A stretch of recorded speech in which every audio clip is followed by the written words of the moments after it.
va être trop bien. Faut honorer l'équipe de France. Quelques mots pour vous souhaiter la bienvenue ici sur un site d'exception. Vous êtes au Centre national du football. Il y a 2 ans, on a accueilli à Paris les Jeux Olympiques en 2024. Et dans la préparation des Jeux Olympiques et maintenant dans la continuité, tous les ans, on a une semaine olympique et paralympique. Et c'est cette semaine, la semaine olympique et paralympique. Alors vous savez que le football, c'est un sport qui est aussi un sport olympique. Et on a plein de façons de jouer au football. Et donc cet après-midi, vous allez avoir des ateliers de pratiques différentes autour de la pratique du football. Une journée de découverte pour eux, de découvrir le centre du football avec l'équipe de France, etc. Donc je pense que c'est intéressant pour eux, sortir un petit peu du milieu scolaire et du cadre scolaire, c'est toujours intéressant. Donc l'équipe de France qui n'est pas là aujourd'hui, qui doit être aux États-Unis, c'est ça? Le match contre le Brésil 2-1 avec un but de Mbappé, un but de Kikiki. Deuxième match 3-1 3 pour doublé de Doué et marqué sur Thuram. Et l'ordre, ça fait Doué, Thuram, Doué. Désiré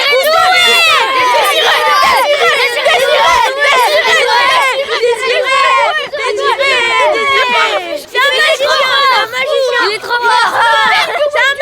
C'est un magicien. C'est moi son agent. Il y a des marches de libre là, on descend. C'est incroyable. Il y a des joueurs, ils ont marqué ici. J'ai envie d'habiter ici quand même. Bah oui, tu m'étais. Moi j'ai habité là-dedans, moi tout seul. Et ces châteaux-là ici, c'est juste pour Doué? Oui.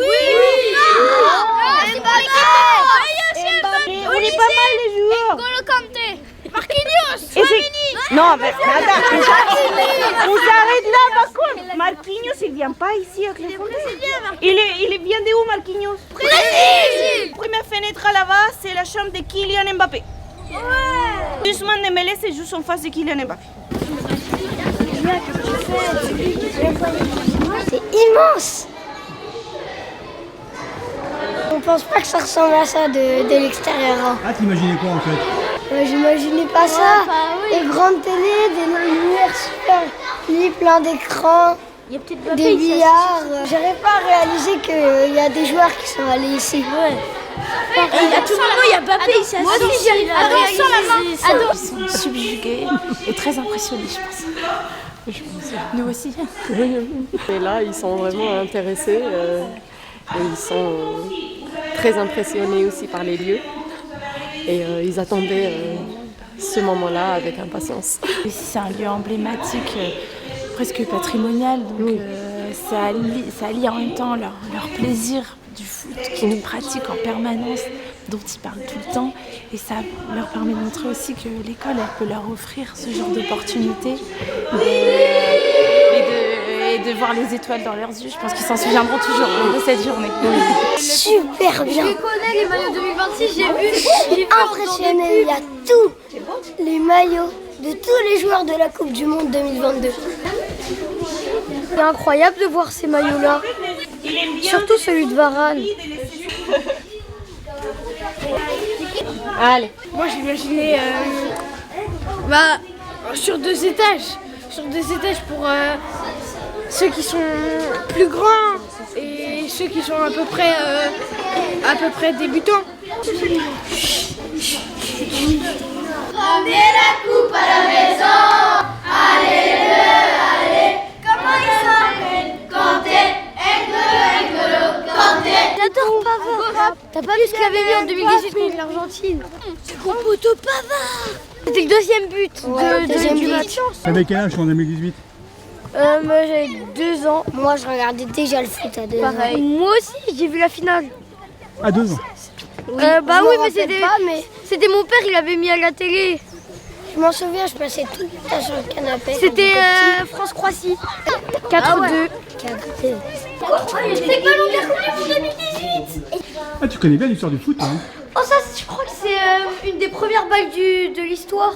Wow, il y a trop de trucs. Tous les moments de Coupe du Monde sont des moments quand même de cohésion sociale et en termes sportifs aussi qui sont porteurs.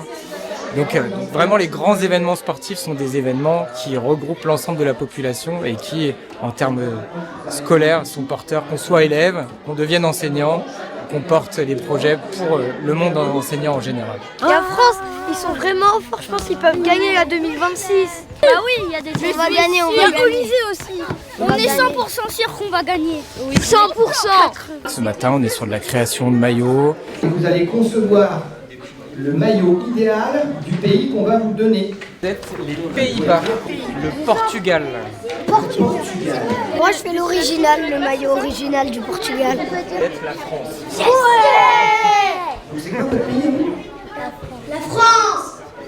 Tout ce qui compte aujourd'hui, qu'ils se rendent compte qu'ils peuvent travailler ensemble et faire des choses intéressantes tous ensemble. J'ai pas envie de partir. Elle a bien bossé, hein, Nina. Voilà, et puis avec un petit quiz aussi sur les villes de la Coupe du Monde. Elle m'a dit, ma tortue s'appelle Mbappé. Je trouve ça génial. Elle va très très vite. Elle dort jamais par contre. C'est une tortue sprinteuse? Ah oui. Alors, le foot, mais pas que, effectivement, l'esprit olympique. Et ben, on est dans plus haut, plus vite, plus fort. Et puis ensemble, désormais. Donc là, on est vraiment dans cet esprit-là de découverte d'une culture olympique et sportive. Et puis de pouvoir partager des moments forts ensemble. Et là, amener des enfants sur un lieu comme celui-ci, ça crée vraiment un moment fort et des souvenirs qu'ils garderont pour toute leur vie. Qui a regardé les JO? Moi, j'ai regardé le foot, l'athlétisme, j'ai regardé le judo, c'est de natation. Vous connaissez Léon Marchand? Bah oui, ça, il a fait. Au rugby, je connais Antoine Dumont. Il était vraiment bon au JO de natation.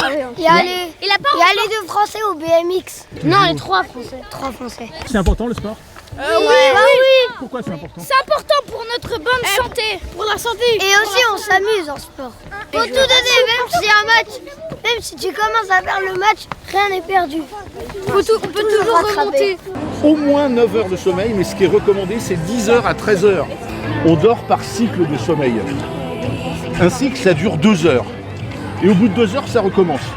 Des enfants qui, aujourd'hui, pratiquent une activité physique régulière, une activité sportive régulière dans un cadre associatif, eh ben, ils seront des citoyens sportifs et des sportifs citoyens adultes plus facilement.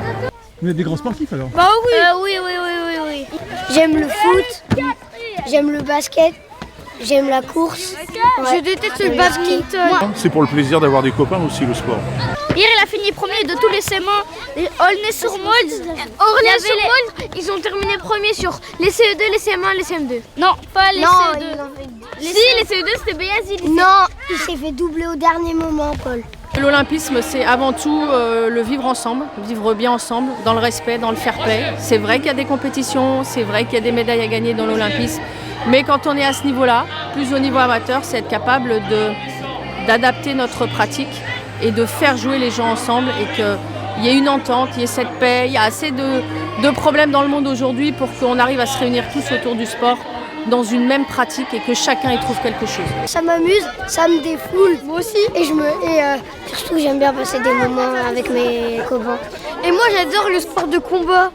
Ouais aussi, c'est bien. C'est un lieu qui permet aussi l'attention. Là, je crois qu'ils vivent une journée magique aujourd'hui, les mômes là. J'adore le judo. Ouais, moi aussi je fais du judo. Pour devenir fort, faut beaucoup s'entraîner. Après ça paye. Teddy Riner, tu connais un petit peu? Il a un physique fait pour gagner les tournois. Il est lourd et grand. Et il utilise bien la force et puissant. Et il a du fair play surtout aussi. Allez, 1, 2, 3, 4, 5, 6, 7. Je reviens sur le côté. 4, je suis devant. Cet après-midi, on aura des ateliers de pratique autour du football et de ses dérivés, et de pratiques adaptées, parce qu'on accueille des enfants en situation de handicap qui seront sur des temps d'inclusion, avec les autres classes aussi. Donc, rien que tel que l'olympisme et les valeurs dégagées par le monde olympique pour permettre l'inclusion de ces enfants, permettre aussi de vivre ensemble, parce que ça c'est important, ça permet aux enfants valides de voir que des enfants en situation de handicap ont le même droit qu'eux, de participer, de vivre ensemble, et ça je crois que c'est des valeurs que la fédération aujourd'hui est en train de développer à travers tout le programme de l'engagement. C'est bon. Derrière. Que ce sourire, ça vaut 1000 mots quand on voit cette petite qui prend plaisir au milieu des valides. Eh ben, le handicap, on a l'impression qu'il s'est presque effacé le temps de quelques heures de pratique sur cet après-midi. C'était un événement qui avait été vraiment créé pour créer un engouement autour de l'accueil des Jeux 2024 et puis qui se poursuit dans l'esprit d'héritage et qui de toute façon je pense continuera quoi qu'il en soit parce que c'est vraiment un moment où on fait vivre toutes ces valeurs et où sur des temps scolaires on a vraiment des belles choses qui se réalisent. Alors que ce soit sur des sites emblématiques comme ici, mais à l'intérieur de chaque école où les enseignants se saisissent vraiment bien de ces événements-là pour organiser des temps sportifs et culturels autour de l'olympisme. Il faudrait que vous ayez moins de 2 heures d'écran par jour tous les jours. Moins de 2 heures. Ce lien entre sport et école, c'est une autre manière d'apprendre et on se rend compte qu'il y a plein de notions scolaires qu'on apprend à travers le sport et à travers le foot. On parle des maths, on parle du français, on parle des capacités motrices, on parle de plein de choses, de situer les pays. Là aujourd'hui, chaque école ou chaque petite équipe représente un pays, donc c'est aussi pouvoir comprendre quels sont, là ce sont les pays qualifiés pour la Coupe du Monde, où est-ce qu'ils se situent, peut-être des valeurs par rapport à ces pays, mieux les connaître. Donc il y a de l'histoire, il y a de la géographie, il y a des maths, il y a plein de matières, en plus qui à travers le sport sont pratiquées et ces élèves, ils n'ont pas l'impression de travailler dans ces conditions-là. Donc c'est un projet qui peut couvrir un long temps, peut-être une année. Il y a des instituteurs, institutrices qui s'appuient sur ces valeurs du foot, sur ces cycles foot, pour travailler plein d'autres choses. Et on voit que là, il y a ce respect, ces habitudes. Tous les joueurs, tous les jeunes sont venus nous dire bonjour, nous saluer, nous parler. Peut-être que cette ouverture d'esprit, ils ne l'auraient pas eu s'ils n'avaient pas eu accès à ces cycles foot. Donc c'est tout ça qui se développe aujourd'hui. Et en plus, dans cette semaine olympique, moi, je crois que tout est réuni, non ? 2024, c'est un beau souvenir maintenant. Et puis on est dans le cadre scolaire aussi sur la génération 2030 maintenant, qui fait place à la génération 2024.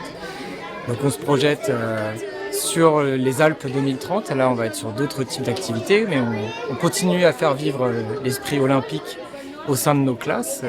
Et donc on continue tous les ans à faire vivre les semaines olympiques paralympiques, les journées olympiques, les journées paralympiques, avec des découvertes de sites et des rencontres aussi avec des athlètes olympiques ou paralympiques. C'est en pratiquant des activités physiques maintenant, du sport maintenant, que vous vous construisez votre bonne santé de quand vous serez adulte. Donc continuez dans le sport, continuez. Aujourd'hui, on cherche toujours des performances, mais pour moi, un enfant qui sourit, qui s'amuse, voilà, pour moi, c'est tout le bonheur du monde.